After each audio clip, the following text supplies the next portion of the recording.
우리가 인생을 살아가다 보면 정말 어려운 일들을 많이 만나게 됩니다. 도무지 내 힘으로 또 내 경험이나 또 내 지식으로 어떻게 할 수 없는 그런 상황들이나 또 그런 일들을 다 겪게 되죠. 그런데 이런 일을 겪을 때마다 사람들 이런 일을 겪을 때 사람마다 그 일에 대해서 반응이 다르게 됩니다. 그때 믿음을 가진 사람, 하나님을 믿는 사람, 이 사람은 반드시 그 믿음이 드러나게 되어 있다는 것입니다. 하나님을 믿는 사람은 믿지 않는 사람과 그 행동에 있어서 또 그 반응에 있어서 확연히 다르게 된다는 거죠.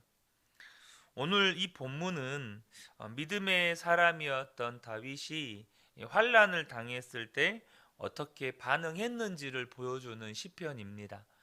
오늘 시편 20편은 그 시작을 환난 날에로 시작을 하고 있습니다. 그러니까 지금 다윗이 굉장히 본인의 힘과 어떤 능력으로 또 본인의 어떤 경험으로 어떻게 할 수 없는 도무지 해결할 수 없는 깊은 공경에 빠지게 되었음을 우리가 짐작해 볼 수 있죠. 오늘 이 시편에 다윗이 처한 환란은 아마도 전쟁이었던 것 같습니다. 특별히 어떤 때에 전쟁을 치르게 되면 정말 사람이 위기에 빠지게 됩니까? 전혀 전쟁을 준비하지 않았던 상태에서 어떤 군사들이나 또 전쟁 물자나 전쟁 장비들이 전혀 준비가 되어 있지 않은 상태에서 전쟁을 갑작스럽게 맞닥뜨리게 되면 정말 어렵게 되죠. 지금 우크라이나에서 일어나고 있는 전쟁도 사실 우크라이나는 이제 비핵화 협정부터 시작해서 이런 부분에 대해서 다들 원래 사실 우크라이나가 소련으로부터 독립될 때만 해도 세계 4위 군사 강국이었거든요. 그리고 미국과 소련을 이어서 세계에서 세 번째로 핵탄두를 많이 보유했던 나라였다고 합니다. 그런데 이제 비핵화 협정을 하면서 모든 핵무기를 이렇게 없애고 또 군사 부분에 대해서 준비되지 못한 부분들이 있었습니다. 그러다 보니까 그 상태에서 이제 러시아의 침공을 받다 보니까 이제 세계로부터 이런 전쟁 물자나 이런 부분들을 지원받지 않고는 전쟁을 치르기 어려운 상황에 직면했던 거죠. 이렇게 준비되지 않은 상태에서 다윗이 지금 전쟁을 치러야 하는 그런 어려움을 겪게 된 겁니다. 그런데 여러분, 그런 이 어려움을 만났을 때 이 왕인 다윗의 반응이 참 희한합니다.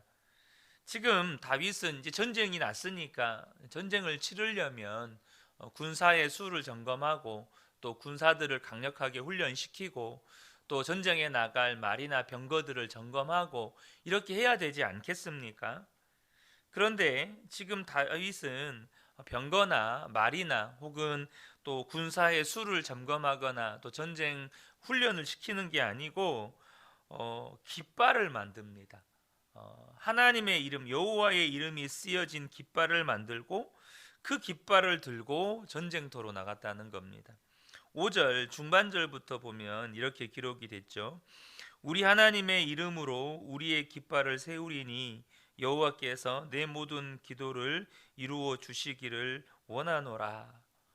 지금 여호와의 이름으로 우리의 깃발을 세우리니 보통 전쟁터에 나가면 깃발을 듭니다. 근데 그 깃발은 어떤 깃발입니까? 보통 그 부대를 상징하는 깃발이거나 혹은 그 부대를 영명하게 부대의 숫자를 더 많이 보이기 위해서 깃발을 이렇게 고대 전쟁에서는 깃발을 만들어 이렇게 세웠습니다.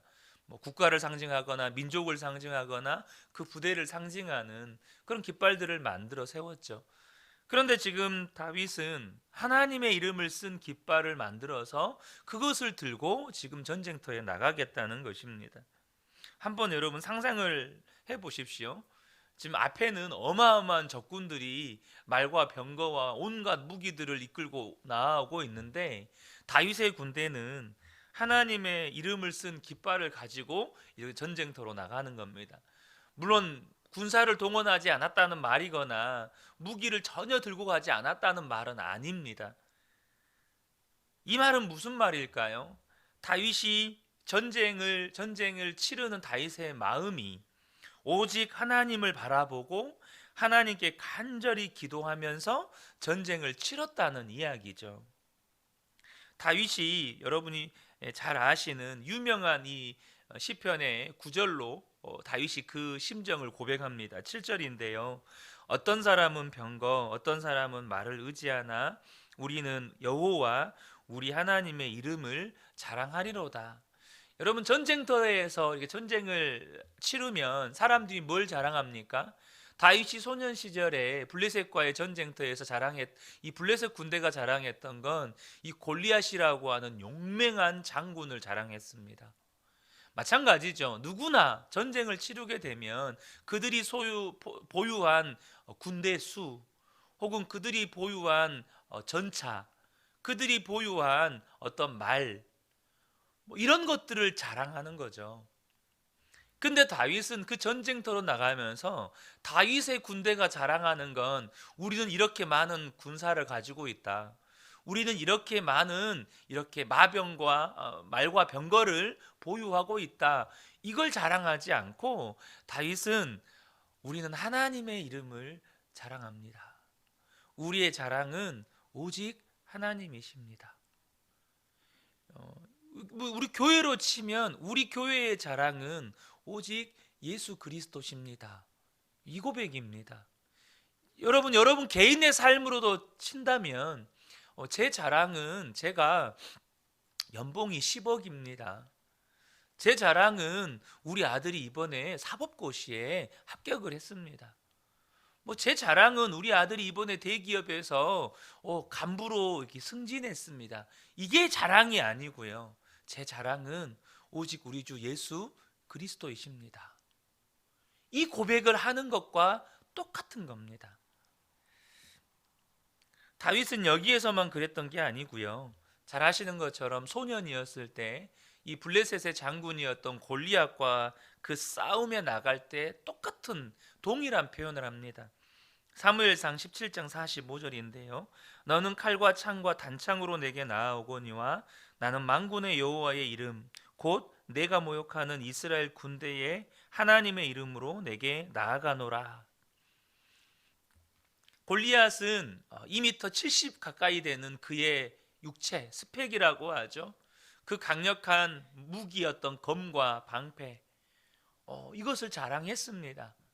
근데 다윗에게도 무기가 없었던 게 아닙니다. 목동이었을 때 곰과 사자를 쫓았던 물맷돌이 다윗에게는 있었습니다.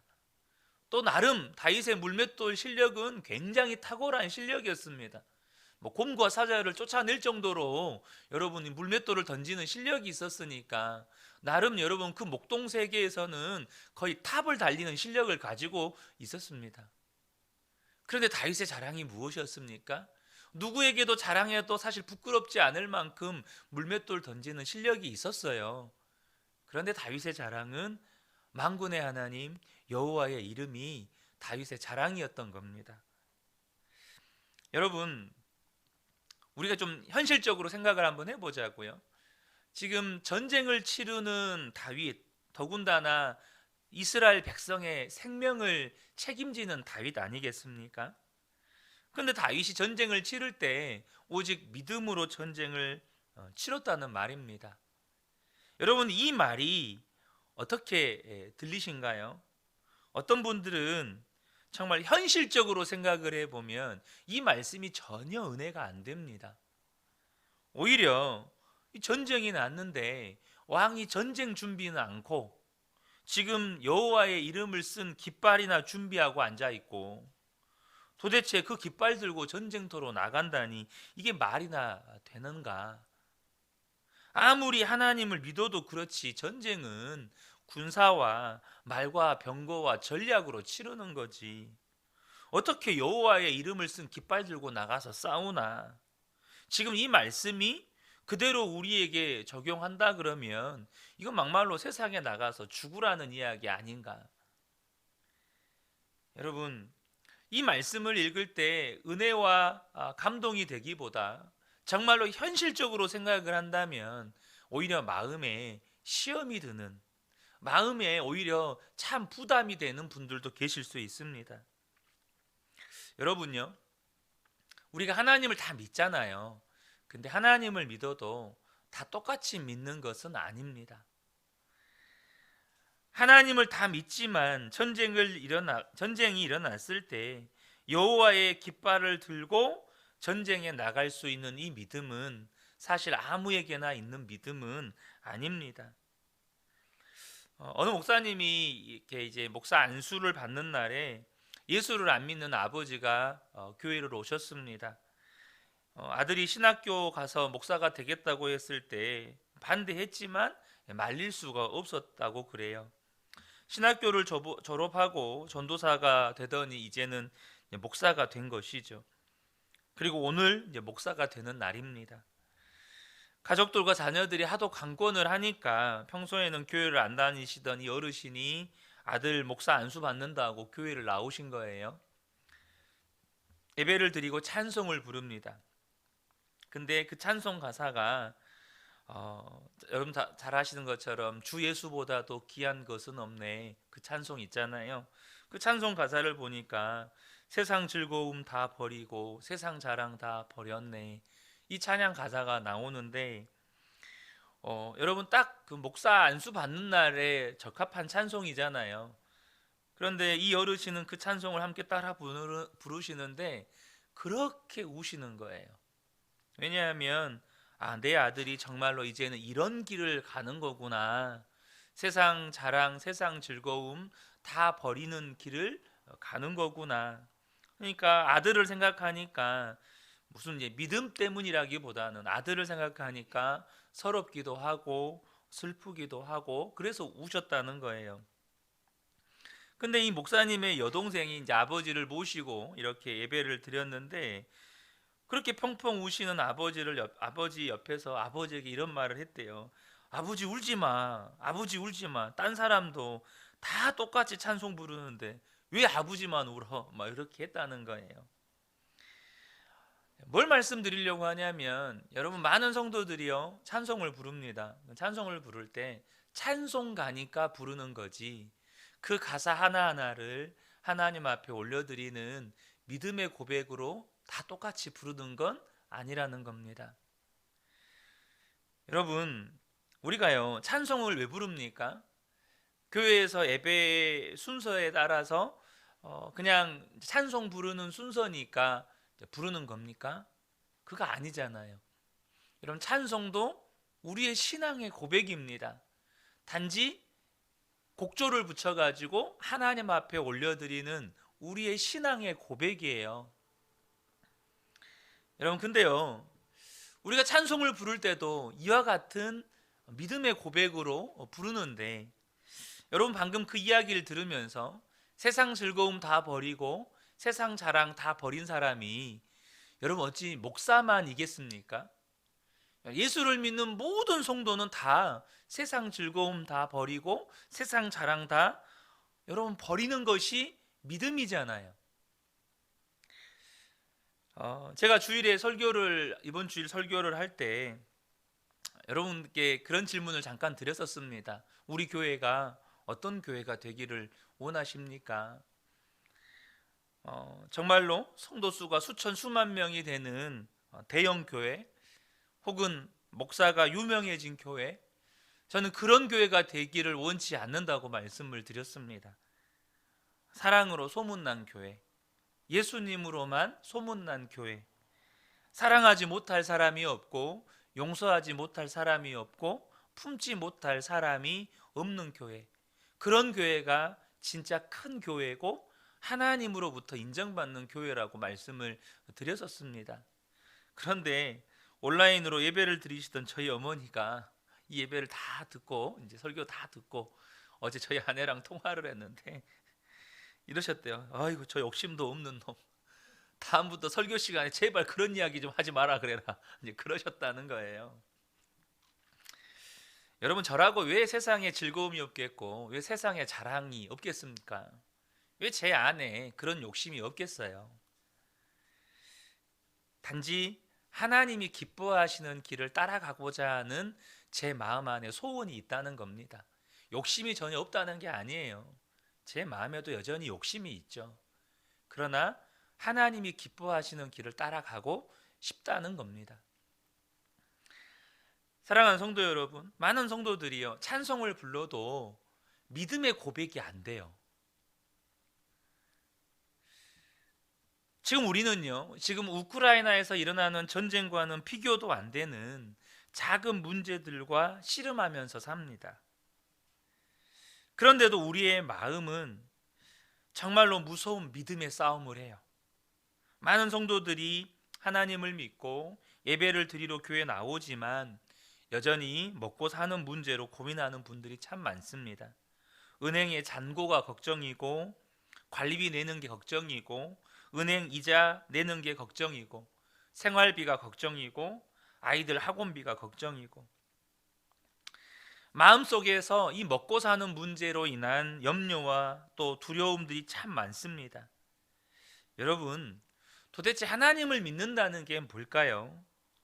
다윗은 정말로 사람들이 죽어나가는 이 전쟁터로 나갈 때 내가 말이나 병거를 의지하지 않고 오직 여호와 하나님의 이름을 자랑하겠다, 이런 믿음을 가졌는데, 우리는 사실 그냥 지나고 나면 사실 굶었던 적이 없어요. 그래도 들어가서 잘 집이 있고 입을 옷이 있는데도 여전히 근심하고 두려워하고 사는 거죠. 여전히 주님은 우리에게 공급하고 계셨고 우리의 필요를 채우고 계셨습니다. 믿고 감사하기보다는 또 여전히 먹고 사는 문제 가지고 두려워하고 염려하고 사는 거죠. 사랑하는 성도 여러분, 다윗의 믿음이 어떨 때는 너무나도 무모해 보이고 이해도 안 될 때가 참 많습니다. 이렇게 살면 절대 세상 못 살 것 같아요.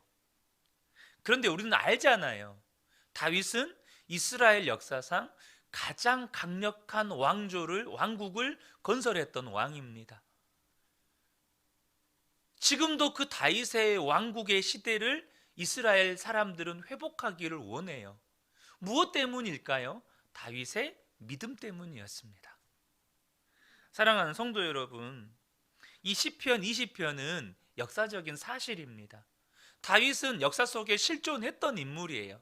그러니까 다윗은 실제로 그런 믿음을 가졌다는 뜻이고, 다윗의 삶에는 실제로 그런 엄청난 믿음의 역사가 있었다는 이야기입니다. 도대체 어떻게 그럴 수 있었을까요?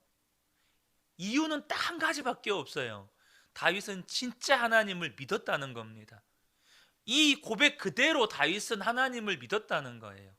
다윗에게는 진짜 하나님은 살아계신 하나님이었고, 다윗에게는 하나님은 진짜 나와 함께 계시는 하나님이었어요. 이것이 아니고는 다윗의 삶이 설명이 안 됩니다.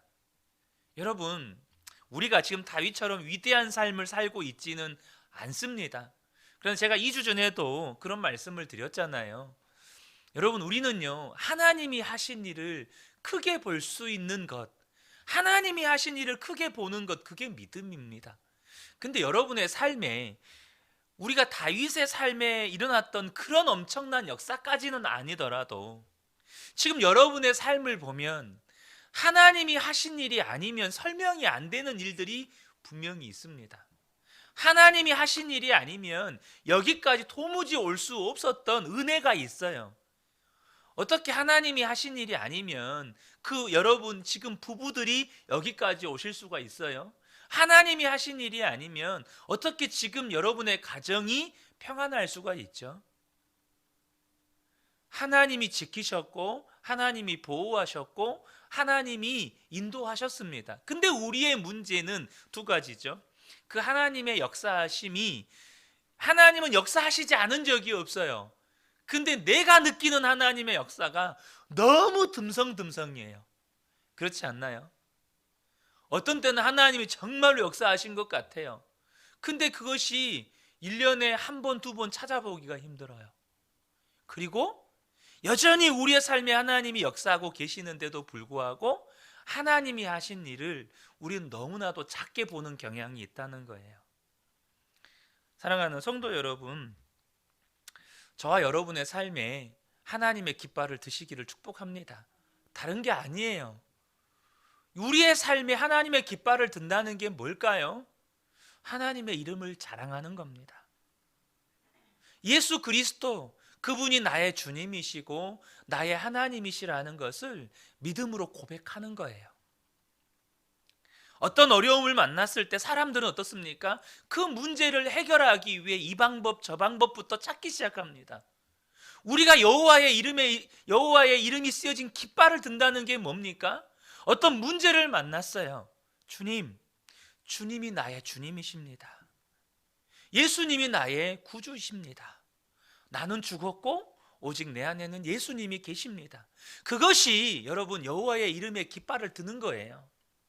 사람들은, 믿지 않는 사람들은 문제가 닥치고 어려움이 닥치면 그것을 해결하기 위해 이 방법 저 방법 찾아다니고 나름대로 수고와 노력을 했을 때 우리는 믿음을 쓰는 겁니다. 사람들은 자신의 능력을 써요. 근데 우리는 믿음을 쓰는 겁니다. 주님, 예수님이 나의 구원자십니다. 예수님이 나의 깃발이세요. 나는 죽었고 오직 예수님이 나의 생명이시니 주님, 오늘도 예수님이 나의 생명 되어 주세요. 그렇게 여호와의 이름의 깃발을 믿음으로 드는 겁니다. 다윗도 실제로 그 여호와의 이름이 쓰여진 깃발을 쓸 때 믿음으로 쓴 거예요. 전쟁터에도 믿음으로 들고 나간 거예요. 우리의 전쟁터가 어디입니까? 우리의 삶의 문제가 폭탄처럼 떨어지는 그 삶의 현장 아닙니까? 거기서 여호와의 이름을 믿음으로 선포하는 겁니다. 주님이 일하시도록 오늘도 저와 여러분의 삶의 현장에 주님이 일하시는 역사가 있기를 축복합니다. 여러분, 믿음으로 여호와의 이름의 깃발을 높이 드십시오. 주님은 반드시 일하십니다. 이 은혜가 우리 모든 성도님들께 충만하게 임하시기를 예수님의 이름으로 축복합니다. 아멘.